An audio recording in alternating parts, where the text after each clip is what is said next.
Breaking news right now, a business fire has left behind a mess in the Donaldson area. Alexandra Cohen live on Lebanon Pike with the latest for us. Good morning, Alexandra. Good morning, Amy. As you can see, firefighters and all those trucks have cleared the scene, but I told several business owners walked up to this building around 6:15 this morning to find a very active scene. I'm going to step aside here. The place where the owner believes it started was in the Donaldson Massage Center right here. There's a barber shop next door where firefighters actually broke out a window so they could get in there and hose down some of the area. The owner of the building approached me about 15 minutes ago, and he believes at this time that it may have been a small electric fire, but if you could be out here right now, there's a lot of smoky smells that are wafting through the air. We're going to check in with firefighters to see if we can confirm any information, and hopefully we can bring that to you later in this newscast. Back to you guys. Alexandra, thank you. Breaking news now. A standoff in South Nashville is finally over after several tense hours. News Channel 5's Matthew Torres has been live on the scene all morning long and has now shifted over to the South Police Precinct. I think that's where you are now, Matthew. What's the latest on this suspect? Are they telling you very much at all? Well, we know his name is Marcus Beasley. In fact, police already was wanting him for outstanding warrants for domestic violence, resisting arrest, and assault of an officer. Obviously, this morning, after the standoff situation has ended, he will be facing even more charges. His girlfriend called 911 around 11, saying she was fearing that Beasley would beat her up. So when officers arrived, they couldn't make contact, but instead they saw the lights turn off. They immediately put a perimeter around, called SWAT officers, and through tactics, we are talking about megaphones, flashbangs. They did this trying to get both of them out. Eventually, they had to force their way in just before 5, and they took Marcus Beasley into custody. And as you can see from the video, I mean, it wasn't the easiest.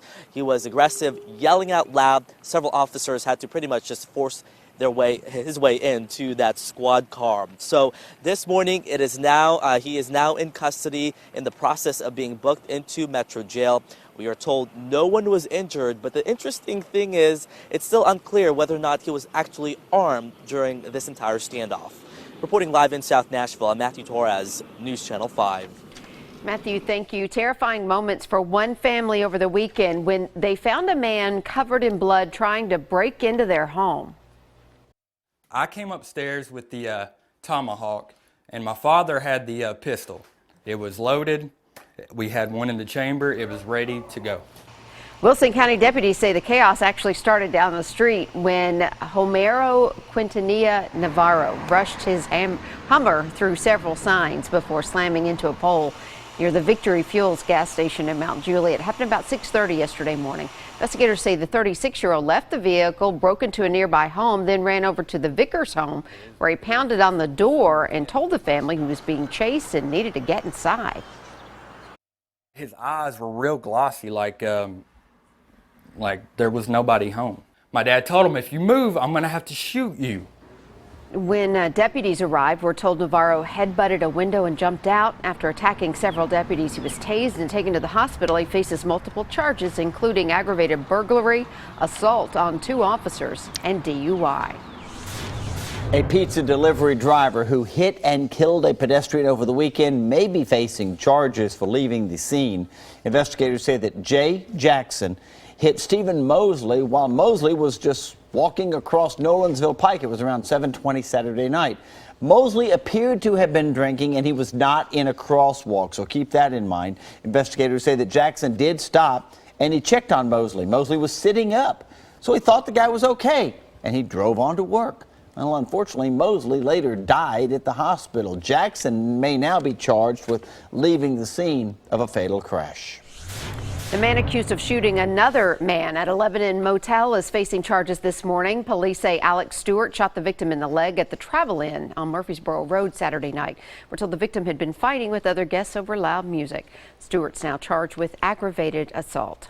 A bicyclist is in the hospital after being hit by a car in East Nashville, and this happened near the corner of Gallatin Avenue and Eastland Ave around 3:15 this morning.